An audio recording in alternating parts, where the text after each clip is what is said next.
የአማራ ፋኖ ብሔራዊ ንቅናቄ ምስረታን አስመልክቶ የተሰጠ መግለጫ ጥር 9 ቀን 2018 ዓመተ ምህረት እነሆ ዛሬ ጥር 9 ቀን 2018 ዓመተ ምህረት ኢትዮጵያንና ቀጠናውን የሚያተራምሰው የብልጽግና ቡድን እስትንፋስ የሚፈልቅበትን ሸለቆ የሚዘጋ ታሪካዊ ውሳኔ ወስነናል። ጓዶቻችን ለከፈሉት መስዋዕትነት የሚመጥን ተልኮን መከወን ግዴታችን የሆነ እኛ የአማራ ፋኖ አደረጃጀቶች፣ አመራሮች የአብይ አህመድ የስልጣን ዕድሜ የሚበቅልበትን ንቃቃት በፍጹም ወንድማማችነት እና አንድነት ደፍነነዋል። የአማራ ትግል አንድ ይሆን ዘንድ የአማራ ፋኖ ብሔራዊ ኃይልና የአማራ ፋኖ ህዝባዊ ድርጅት አመራሮች ድፍረትን፣ ወደ ሰፊነትን፣ ቆራጥነትን እና ለህዝብ መታመንን በሚጠይቀው ታሪካዊ ውሳኔያችን የፋኖን አንድነት እውን ማድረግ ችለናል።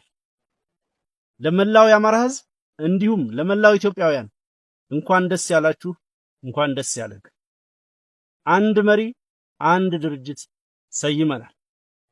አሁን ወደ ስትራቴጂካዊ ግባችን የሚወስደን ምዕራፍ ወለል ብሎ ተከፍቷል። ሜዳውም ፈረሱም በእጃችን ሆኗል። እንደ ብዙዎቹ ነባር የዓለም ስልጣኔዎች ሁሉ ለረጅም ዘመናት በታሪካዊ መሰናክሎች ያልተደናቀፈ ቅብብሎሽ ያለው የግርማዊ ትላንት የታሪክ ባለቤት የሆነው የአማራ ህዝብ እንዲሁም ሀገራችን ኢትዮጵያ ከመቶዎች ለሚበልጡ ዓመታት በተለይም ከመካከለኛው ዘመን ጀምሮ የስልጣኔ ግጭት በወለደው የትውልዶች ጦርነት እየተፈተኑ ይገኛሉ። በዘመናዊው ታሪካችን በቀጥታ አማራን ኢላማ ያደረገው ተከታታይ ዘመቻ በውስጣዊ ድክመቶቻችን ታግዞ ሁሉንም ህዝቦች በተገቢው መልኩ አሳታፊ ባልሆነ የአሸናፊዎች ስርዓት ሀገራችን ያልተረጋጋና የመፍረስ ስጋት ያለባት ሀገረ መንግስት ሲያደርግ ህዝባችንንም ለከፋ የመጥፋት የህልውና አደጋ አጋልጦታል።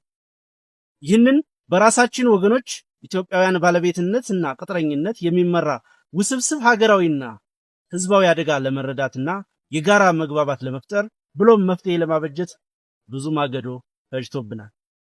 የአማራ ህዝብ ራሱን በመዘንጋትና ሀገሩን በማስቀደም እየኖረ በራሱም ሆነ በሀገሩ ላይ የተፈጠረውን ታላቅ ተቃርኖ በጊዜው ባለመረዳቱ ራሱን ያገኘው ሀገሩን ተነጥቆ ሀገር አልባ ሆኖ እንዲሁም መንግስት መር በሆነ የዘር ማጥፋት በከፋ የመጥፋት አደጋ ውስጥ ሆኖ ነው። በእርግጥ አማራው በመጥፋት ላይ ያለ ህዝብ ነው። ይህንን ህዝባዊ አደጋ ለመቀልበስ ብሎም ሁለንተናዊ ህዝባዊ ጥቅሞቹን ለማስከበር አዲስ ስልጣኔ ለመገንባት አዲስ አማራ አብዮት በማካሄድ ላይ እንገኛለን። የዚህ ህዝባዊ ቁጣ መነሻ ምክንያት የህልውና አደጋው ቢሆንም አደጋውን ከመቀልበስ ባሻገር ግዙፍ ራዕይ የቀነበበ ህዝባዊና ሀገራዊ እንዲሁም ቀጠናዊና ዓለም አቀፋዊ መሻቶችን ቀርጿል። የአዲሱ የአማራ ሊቅ ራስ ጠል እሳቤና ባህል የህዝባችን ፖለቲካዊ ድብታና ራስን ማግለል፣ በጥገኝነት በራስ ህዝብ ላይ የመቆመር ዝንባሌ፣ ያልተደራጀና የማይተማመን ፖለቲካዊ ማህበረሰብ መፈጠር፣ በጠላት ፍላጎት ልክ የተቀረጹ መጥፎ ኤሊቶች የስልጣን ወንበር ይዘው አማራን እንዳይደራጅ መከልከል ወይም መከላከል እንደ ህዝብ የመጥፋትን ስጋት ላስከተለ የህልውና አደጋ አጋልጠውናል። ይህንን የገጠመንን እንደ ህዝብ የመጥፋት አደጋ ለመቀልበስ ስንነሳ ብሎም ለብዙ አስርት ዓመታት ያጣነውን በራስ ሐሳብ መደራጀት ማስመለስ ተከትሎ ከመጥፋት ለመዳን የሚያስችለንን ትግል ማድረግ ችለናል። ትግሉም ስደተኛውን ፖለቲካችንን ህዝባዊ በሆነ እሳቤና አደረጃጀት መሬት ላይ በመትከሉም ሊጸና ችሏል። እንደ ማህበረሰብ ያጋጠመን ውስጣዊ የመበስበስ አደጋ ትግሉ በተፈለገው ፍጥነት እንዳያድግና ወደ ስትራቴጂካዊ አሸናፊነት እንዳያመራ በእጅጉ ፈትነውናል።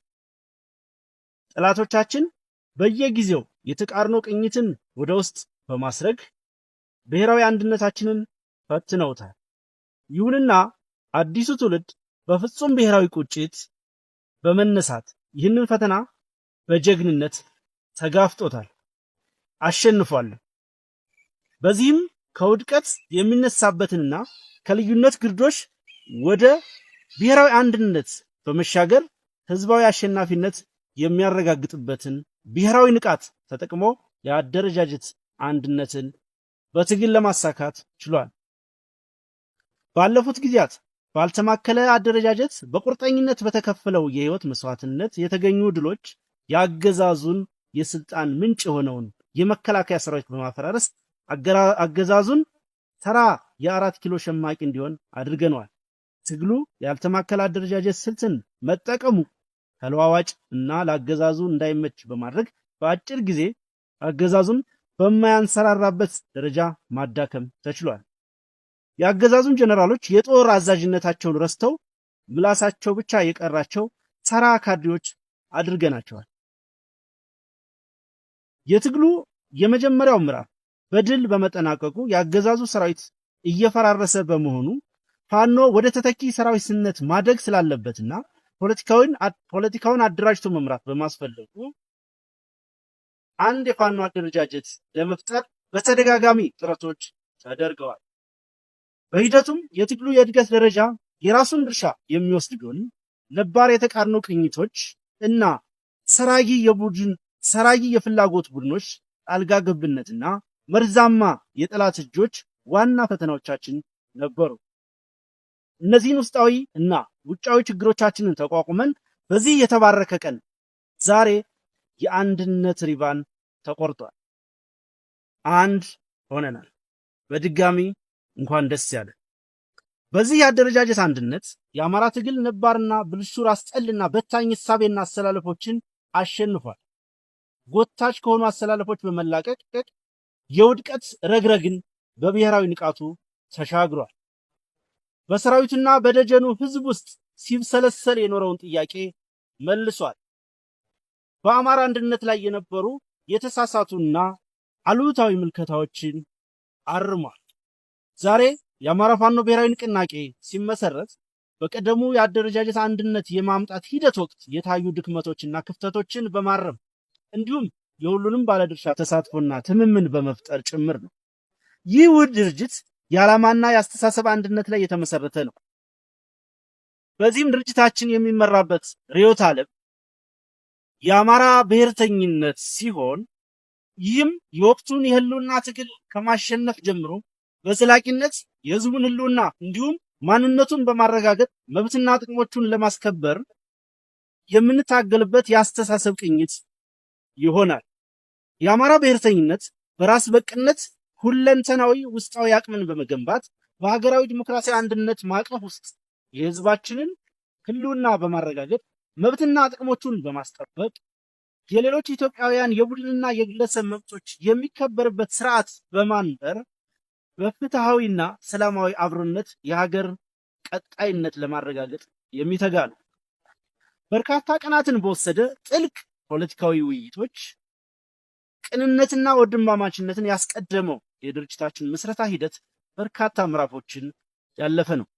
የመግባቢያ ቃል ኪዳን ሰነድን በመፈራረም የተጀመረው ሂደት የድርጅቱን የመመስረቻ ሰነድ ህገ ደንብ በማጽደቅና ከፍተኛ አመራሩን በመሰየም በስኬት ተጠናቋል። በዚህም መሰረት አርበኛ ዘመነ ካሴ የአማራ ፋኖ ብሔራዊ ንቅናቄ ሊቀመንበር፣ አርበኛ መከታው ማሞ ተቀዳሚ ምክትል ሊቀመንበር፣ አርበኛ ሀብቴ ወልዴ ምክትል ሊቀመንበር ለወታደራዊ ጉዳዮች፣ አርበኛ ሄኖክ አዲሴ ምክትል ሊቀመንበር ለፖለቲካዊ ጉዳዮች በማድረግ ሰይሟል። እንዲሁም የአማራ ፋኖ ብሔራዊ ንቅናቄ ከታች ለተዘረዘሩት መምሪያዎች አመራሮችን መድቧል። በዚህ መሰረት ወታደራዊ አዛዥ ብርጋዴር ጀነራል ተፈራ ማሞ፣ ምክትል ወታደራዊ አዛዥ አርበኛ ምሬ ወዳጆ፣ ምክትል አዛዥ ለወታደራዊ አስተዳደር አርበኛ ዝናቡ ልንገረው፣ ወታደራዊ ስልጠና መምሪያ አርበኛ ሳሙኤል ባለድል፣ ልዩ ዘመቻ መምሪያ አርበኛ ድርሳን ብርሃኔ፣ ዘመቻ መምሪያ ካሳምነው እዝ ለሚወከል ጓድ፣ የፖለቲካ መምሪያ አርበኛ ጌታ ስራደ፣ አደረጃጀት መምሪያ አርበኛ ምንተስኖት ወንዳፈራው፣ የድርጅት ጽህፈት ቤት አርበኛ አስቻለው በለጠ፣ የህዝብ ግንኙነት መምሪያ አርበኛ ስረስ ማረ ዳምጤ፣ የህዝብ አስተዳደር መምሪያ አርበኛ ዘመነ ምረት፣ ፋይናንስና ግዢ አስተዳደር መምሪያ አርበኛ አሻግሬ ባየ፣ ፖሊሲና ስትራቴጂ አርበኛ እስክንድር ነጋ፣ አጋርነትና ትብብር መምሪያ አርበኛ አበበ ፋንታው፣ የውጭ ጉዳይ መምሪያ እንዲሁ ከአሳምነው እዝ ለሚወከል አባል ምደባ ሰጥቷል። በዚህ ታሪካዊ ዕለት የአማራ ፋኖ ብሔራዊ ንቅናቄ ቀጣዮቹን ቁልፍ መልእክቶች ያቀርባል። አንደኛ፣ መልእክት ለድርጅታችን ሰራዊት። ከፍተኛ መስዋዕትነት እየከፈልክበት ያለው ትግል ፍሬ እንዲያፈራና የተሟላ አሸናፊነት እንዲረጋገጥ የአደረጃጀት አንድነት የግድ እንደሆነ በተደጋጋሚ የተነሳው ሐሳብ ተገቢውን መልስ አግኝቶ የፋኖ አንድነት ተበስሯል። ይህ ትልቅ የምስራች የሚያስገኘውን ተጨማሪ አቅም በመጠቀም በጽናትና በቁርጠኝነት ትግሉን እንድትቀጥል ጥሪ እናቀርባለን። በትግል ሂደት አዲሱ ትውልድ በብሔራዊ ቁጭትና ንቃት ያገኘውን የአስተሳሰብ አቅም በመጠቀም ውስጣዊ ትግል የሚፈልጉ ነባር እክሎችን በዲሞክራሲያዊ መንገድ መታገል እንዲቀጥል እያሳሰብን የድርጅቱን ውህደት ተከትሎ ለሚመጡ የመዋቅርና የአሰራር ማሻሻያዎች ተገቢውን ምቹ ሁኔታ በመፍጠር በቅንነት መተባበር አስፈላጊ እንደሆነ እንገልጻለን። በተጨማሪም በየደረጃው ያለው መዋቅር ለቀጣይ ግዳጆች የሚያስፈልገው ወትሮ ዝግጁነት እንዲያረጋግጥ በጥብቅ እናሳስባለን። ሁለተኛ፣ መልእክት ለመላው ህዝባችን። የትግሉ ደጀን የሆነው ህዝባችን በመድረኮች ሲያቀርብ ለነበረው የአንድነት ጥያቄ ምላሽ ማግኘቱ በድጋሚ ያበሰርን፣ እስካሁን ትግሉን በባለቤትነት በመውሰድ በትዕግስት የድርሻውን ኃላፊነት ወስዶ የፈጸመውን ትልቅ ብሔራዊ ጀብድ የአንድነት ጉልበት ተጠቅሞ እንደ አካባቢው ነባራዊ ሁኔታ አደረጃጀቶችን በመፍጠር ትግሉን አጠናክሮ እንዲቀጥል እናሳስባል። ሶስተኛ፣ መልእክት ለአማራ ዲያስፖራ። በተለያዩ የዓለም ክፍል የሚገኘው የአማራ ዲያስፖራ በትግሉ የመጀመሪያ ወቅት ሲያደርገው የነበረውን የነቃ ተሳትፎ በሂደት በተፈጠሩ የአመለካከት መዛነፎችና ጣልቃ ገብነቶች በተለይም የአደረጃጀት አንድነት ባለመምጣቱ ምክንያት በነበረው ግለት አለመቀጠሉና አቅሙን ተጠቅሞ ትግሉን በሚገባው መልክ ማገዝ አለመቻሉን አስተውለናል። ሆኖም ሰራዊቱ፣ ህዝቡና አብዛኛው ዲያስፖራው በጉጉት ሲጠብቀው የቆየው የፋኖ አንድነት ተጠናቆ ውህድ ድርጅት ለመመስረት በቅቷል። በዚህም እንኳን ደስ ያላችሁ እያል ለቀጣዩ የትግል ምዕራፍ ከእናንተ የሚጠበቀውን ድጋፍ ለማድረግ እንዲያስችል በራስ ተነሳሽነት የአደረጃጀት አንድነት ከመፍጠር በተጨማሪም ትግሉን አስመልክቶ ከድርጅታችን የሚሰጡ አቅጣጫዎችንና መመሪያዎችን በቅንነት እንድትተገብሩ ከወዲሁ እናሳስባለን። አራተኛ፣ መልእክት በጸረ አገዛዝ የትግል መስመር ላሉ ብሔራዊ የትግል ኃይሎችና የማህበረሰብ ክፍል።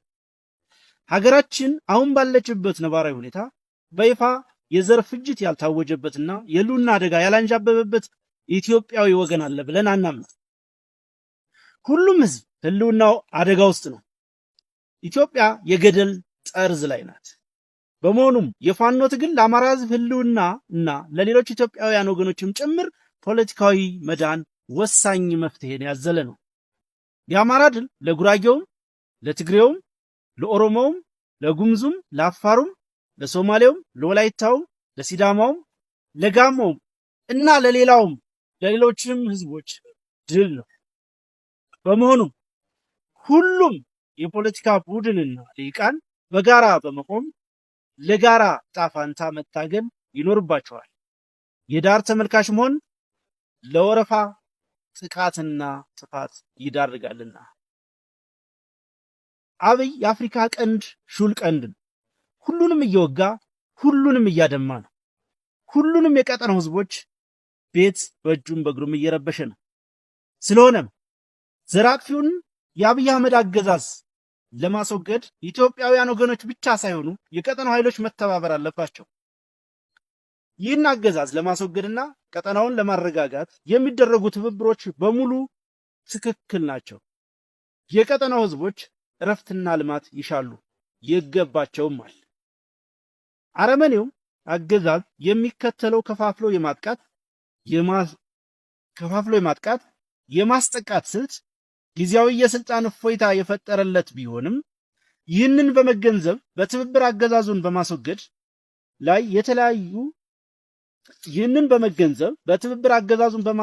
የታዩ መግባባቶችን ማሳደግና የአገዛዙን ዕድሜ ማሳጠር አስፈላጊ ነው።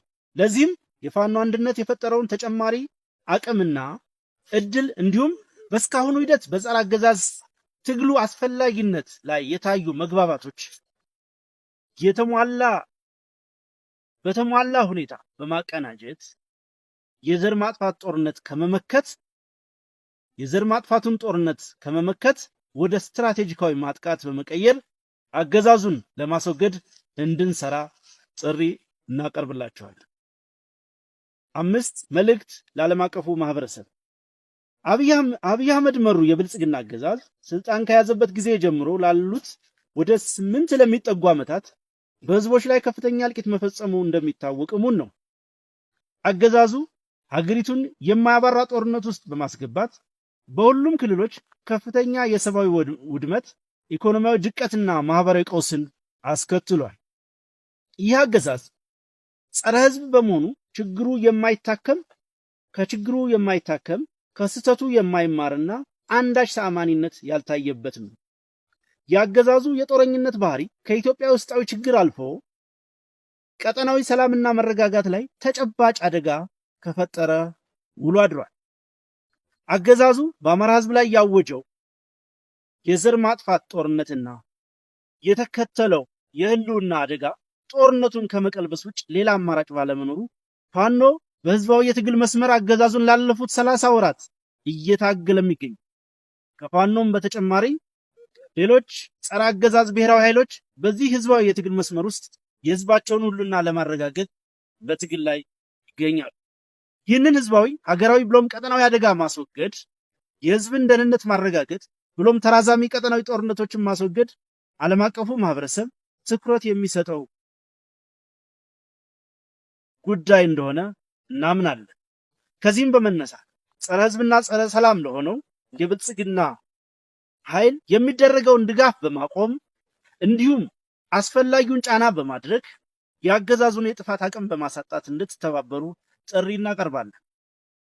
በተጨማሪም የፋኖንና የሌሎችን የጸረ አገዛዝ ትግል የሚያደርጉ ኃይሎችን ትብብር በተቻለውም አቅም እንድትደግፉ ጥሪ እናቀርባለን። የእርዳታ ድርጅቶችም በጦርነቱ ለተጎዳው ህዝባችን አስፈላጊውን ሰብአዊ እርዳታ እንዲደርስለት የሚቻለው እንድታደርጉ ጥሪ እያቀረብን በእኛ በኩል አስፈላጊውን ትብብር ለማድረግ እንደምናደርግ ልናሳውቅ እንወዳለን። 6 መልእክት ለመለዮ ለባሹና ለሚሊሻ ኃይል። የአገዛዙ የስልጣን ምንጭ ህዝብ ሳይሆን የመለዮ ለባሾች ደም እንደሆነ ለእናንተ የተሰወረ አይደለም። አገዛዙ የስልጣን ዕድሜውን እስካራዘመለት ድረስ ለህይወታችሁ ደንታ የሌለው መሆኑም ከእናንተ የተሰወረ አይደለም። የፋኖ ትግል ሁሉም ኢትዮጵያዊ ተከብሮ የሚኖርባት ሀገር መገንባት የእናንተ መለዮ ለባሾች ደህንነትና ክብር ተጠብቆ ሀገራችሁን እንድታገለግሉ የምትከፍሉት የህይወት መስዋዕትነትም ትርጉም እንዲኖረው ማድረግ ነው። ሞታችሁ ለሀገራችሁ ሳይሆን ለአንድ ሰው ደም ለማይጠረቃ አገዛዝ መሆኑን ተረድታችሁ ወደ ፋኖ ትግል እንድትቀላቀሉ ጥሪ እያቀረብን ሙሉ መዋቅራችን ከመቼውም ጊዜ በተለየ እናንተን ለመቀበል ዝግጁ መሆኑን እናረጋግጣለን። የአማራ ፋኖ ብሔራዊ ንቅናቄ ለድርጅታችን ምስረታ ስኬት ለተጉ ሁሉ የላቀ ክብር ያለው መሆኑን እየገለጽ በተለይም ለመላው የአማራ ህዝብና ለሀገር ወዳድ ኢትዮጵያውያን ለማይቋረጠው ልባዊ ድጋፋችሁና ለምክራችሁ ለግሳጼያችሁ እናመሰግናለን። ልፋታችሁ ይህንን አንድነት ወልዷል።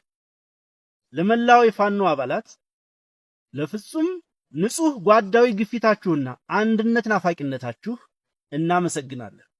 የእናንተ የቀን ከሌት ጉትጎታና ውትወታ ባይኖር ሰንፈን የምንዝል አንታጣም ነበር። ደማችሁም ግፊታችሁም ይህንን አንድነት ወልዷል። ለመላው የሁለቱ ድርጅት አመራሮች በተለይ በዚህኛው የአንድነት ሂደት ላሳያችሁት አመራርና ቁርጠኝነት ከፍተኛ ክብርና ምስጋና ይገባችኋል። በተለይም የአንድነት ሂደቱን ያሳለጣችሁ የሁለቱ ድርጅቶች የቴክኒካል ኮሚቴ አባላት እጅግ ታላቅ ክብር ይገባችኋል። ያሳያችሁት የአመራር ብቃት፣ ጥበብና መፍትሄ አፍላቂነት ልዩ ነበር።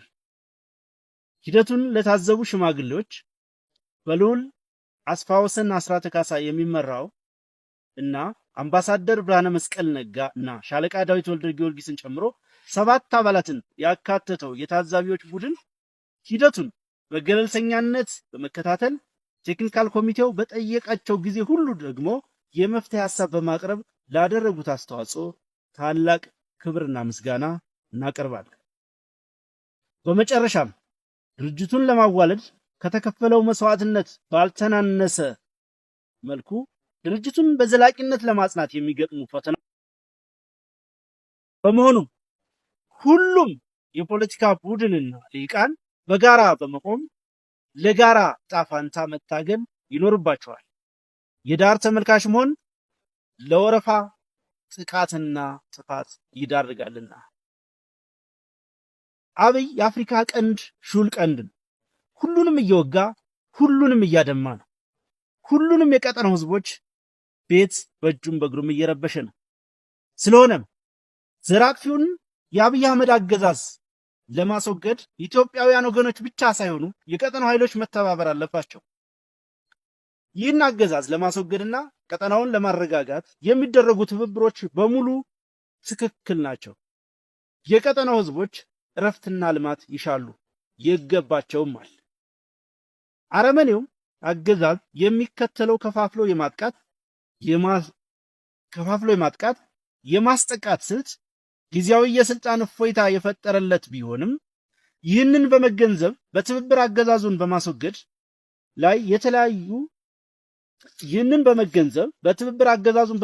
ላይ የታዩ መግባባቶችን ማሳደግና የአገዛዙን ዕድሜ ማሳጠር አስፈላጊ ነው። ለዚህም የፋኖ አንድነት የፈጠረውን ተጨማሪ አቅምና እድል እንዲሁም በስካሁኑ ሂደት በጸረ አገዛዝ ትግሉ አስፈላጊነት ላይ የታዩ መግባባቶች በተሟላ ሁኔታ በማቀናጀት የዘር ማጥፋቱን ጦርነት ከመመከት ወደ ስትራቴጂካዊ ማጥቃት በመቀየር አገዛዙን ለማስወገድ እንድንሰራ ጥሪ እናቀርብላችኋለን። 5 መልእክት ለዓለም አቀፉ ማህበረሰብ።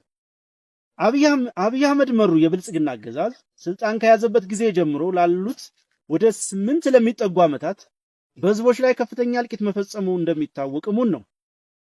አገዛዙ ሀገሪቱን የማያባራ ጦርነት ውስጥ በማስገባት በሁሉም ክልሎች ከፍተኛ የሰብአዊ ውድመት፣ ኢኮኖሚያዊ ድቀትና ማህበራዊ ቀውስን አስከትሏል። ይህ አገዛዝ ጸረ ህዝብ በመሆኑ ከችግሩ የማይታከም ከስህተቱ የማይማርና አንዳች ተአማኒነት ያልታየበት ነው። የአገዛዙ የጦረኝነት ባህሪ ከኢትዮጵያ ውስጣዊ ችግር አልፎ ቀጠናዊ ሰላምና መረጋጋት ላይ ተጨባጭ አደጋ ከፈጠረ ውሎ አድሯል። አገዛዙ በአማራ ህዝብ ላይ ያወጀው የዘር ማጥፋት ጦርነትና የተከተለው የህልውና አደጋ ጦርነቱን ከመቀልበስ ውጭ ሌላ አማራጭ ባለመኖሩ ፋኖ በህዝባዊ የትግል መስመር አገዛዙን ላለፉት 30 ወራት እየታገለም ይገኛል። ከፋኖም በተጨማሪ ሌሎች ጸረ አገዛዝ ብሔራዊ ኃይሎች በዚህ ህዝባዊ የትግል መስመር ውስጥ የህዝባቸውን ሁሉና ለማረጋገጥ በትግል ላይ ይገኛሉ። ይህንን ህዝባዊ ሀገራዊ ብሎም ቀጠናዊ አደጋ ማስወገድ፣ የህዝብን ደህንነት ማረጋገጥ ብሎም ተራዛሚ ቀጠናዊ ጦርነቶችን ማስወገድ ዓለም አቀፉ ማህበረሰብ ትኩረት የሚሰጠው ጉዳይ እንደሆነ እናምናለን። ከዚህም በመነሳት ጸረ ህዝብና ጸረ ሰላም ለሆነው የብልጽግና ኃይል የሚደረገውን ድጋፍ በማቆም እንዲሁም አስፈላጊውን ጫና በማድረግ የአገዛዙን የጥፋት አቅም በማሳጣት እንድትተባበሩ ጥሪ እናቀርባለን። በተጨማሪም የፋኖንና የሌሎችን የጸረ አገዛዝ ትግል የሚያደርጉ ኃይሎችን ትብብር በተቻለውም አቅም እንድትደግፉ ጥሪ እናቀርባለን። የእርዳታ ድርጅቶችም በጦርነቱ ለተጎዳው ህዝባችን አስፈላጊውን ሰብአዊ እርዳታ እንዲደርስለት የሚቻለው እንድታደርጉ ጥሪ እያቀረብን በእኛ በኩል አስፈላጊውን ትብብር ለማድረግ እንደምናደርግ ልናሳውቅ እንወዳለን። 6 መልእክት ለመለዮ ለባሹና ለሚሊሻ ኃይል። የአገዛዙ የስልጣን ምንጭ ህዝብ ሳይሆን የመለዮ ለባሾች ደም እንደሆነ ለእናንተ የተሰወረ አይደለም። አገዛዙ የስልጣን ዕድሜውን እስካራዘመለት ድረስ ለህይወታችሁ ደንታ የሌለው መሆኑም ከእናንተ የተሰወረ አይደለም። የፋኖ ትግል ሁሉም ኢትዮጵያዊ ተከብሮ የሚኖርባት ሀገር መገንባት የእናንተ መለዮ ለባሾች ደህንነትና ክብር ተጠብቆ ሀገራችሁን እንድታገለግሉ የምትከፍሉት የህይወት መስዋዕትነትም ትርጉም እንዲኖረው ማድረግ ነው። ሞታችሁ ለሀገራችሁ ሳይሆን ለአንድ ሰው ደም ለማይጠረቃ አገዛዝ መሆኑን ተረድታችሁ ወደ ፋኖ ትግል እንድትቀላቀሉ ጥሪ እያቀረብን ሙሉ መዋቅራችን ከመቼውም ጊዜ በተለየ እናንተን ለመቀበል ዝግጁ መሆኑን እናረጋግጣለን። የአማራ ፋኖ ብሔራዊ ንቅናቄ ለድርጅታችን ምስረታ ስኬት ለተጉ ሁሉ የላቀ ክብር ያለው መሆኑን እየገለጽ በተለይም ለመላው የአማራ ህዝብና ለሀገር ወዳድ ኢትዮጵያውያን ለማይቋረጠው ልባዊ ድጋፋችሁና ለምክራችሁ ለግሳጼያችሁ እናመሰግናለን። ልፋታችሁ ይህንን አንድነት ወልዷል። ለመላው የፋኖ አባላት ለፍጹም ንጹህ ጓዳዊ ግፊታችሁና አንድነት ናፋቂነታችሁ እናመሰግናለን። የእናንተ የቀን ከሌት ጉትጎታና ውትወታ ባይኖር ሰንፈን የምንዝል አንታጣም ነበር። ደማችሁም ግፊታችሁም ይህንን አንድነት ወልዷል። ለመላው የሁለቱ ድርጅት አመራሮች በተለይ በዚህኛው የአንድነት ሂደት ላሳያችሁት አመራርና ቁርጠኝነት ከፍተኛ ክብርና ምስጋና ይገባችኋል። በተለይም የአንድነት ሂደቱን ያሳለጣችሁ የሁለቱ ድርጅቶች የቴክኒካል ኮሚቴ አባላት እጅግ ታላቅ ክብር ይገባችኋል። ያሳያችሁት የአመራር ብቃት፣ ጥበብና መፍትሄ አፍላቂነት ልዩ ነበር። ሂደቱን ለታዘቡ ሽማግሌዎች በልዑል አስፋወሰን አስራተ ካሳ የሚመራው እና አምባሳደር ብርሃነ መስቀል ነጋ እና ሻለቃ ዳዊት ወልደ ጊዮርጊስን ጨምሮ 7 አባላትን ያካተተው የታዛቢዎች ቡድን ሂደቱን በገለልተኛነት በመከታተል ቴክኒካል ኮሚቴው በጠየቃቸው ጊዜ ሁሉ ደግሞ የመፍትሄ ሐሳብ በማቅረብ ላደረጉት አስተዋጽኦ ታላቅ ክብርና ምስጋና እናቀርባለን። በመጨረሻም ድርጅቱን ለማዋለድ ከተከፈለው መስዋዕትነት ባልተናነሰ መልኩ ድርጅቱን በዘላቂነት ለማጽናት የሚገጥሙ ፈተናዎችን ለማሸነፍ ከላይ የተጠቀሳችሁ እና ሌሎች ባለድርሻ አካላት ገንቢ ሚና እንድትጫወቱ ታሪካዊ ጥሪያችንን እናቀርባለን። ጥር 9 ቀን 2018 ዓመተ ምህረት የአማራ ፋኖ ብሔራዊ ንቅናቄ የህዝብ ግንኙነት መምሪያ። ሌላው ከዚህ መግለጫ በኋላ የሚደረጉ ለህዝብ ይፋ የሚደረጉ የህዝብ ግንኙነት ጉዳዮችን አስመልክቶ የተዘጋጀ መርሃ ግብር ስላለ ሚዲያዎች እና መላው ህዝብ እንዲያውቀው በዛ መሰረት ነው ሂደቶች የሚከናወኑት። በመሆኑም ዛሬ ጥር 9 ቀን 2018 ዓ.ም እንዲህ መግለጫ ለህዝብ ከተሰራጨ በኋላ በነገው ዕለት ከዚህ በፊት ትግሉን እዚህ ያደረሱ የእዝ ከፍተኛ አመራሮች ነገ በዝርዝር ይፋ እናደርጋለን። እንዲሁም የአዲሱ ድርጅት ከፍተኛ አመራሮች እንኳን ደስ አላችሁ መልእክትና ስለ ድርጅቱ ምስረታ አስመልክቶ የሚሰጡት ማብራሪያ ይኖራል። ለዚህ የህዝብ ግንኙነቱ መምሪያው ሁኔታዎችን ያመቻቻል ማለት ነው። ከዛ በኋላ በሚኖሩት ጊዜያት ደግሞ ይህንን ሂደት በገለልተኛነት ሲከታተሉ የቆዩ ታዛቢ ሽማግሌዎችና የቴክኒካል ኮሚቴ አባላቱ ስለ ድርጅት ምስረታ ሂደቱ ለህዝብ ይፋ ያደርጋሉ። በሚቀጥሉት ቀናት በውጭ ለሚገኙ ሚዲያዎች፣ ለኤምባሲዎችና ሌሎች ለሚመለከታቸው አካላት የድርጅቱ የሚመለከታቸው የመምሪያ ኃላፊዎች ማብራሪያ ያቀርባሉ ማለት ነው። እጅግ በጣም አመሰግናለሁ።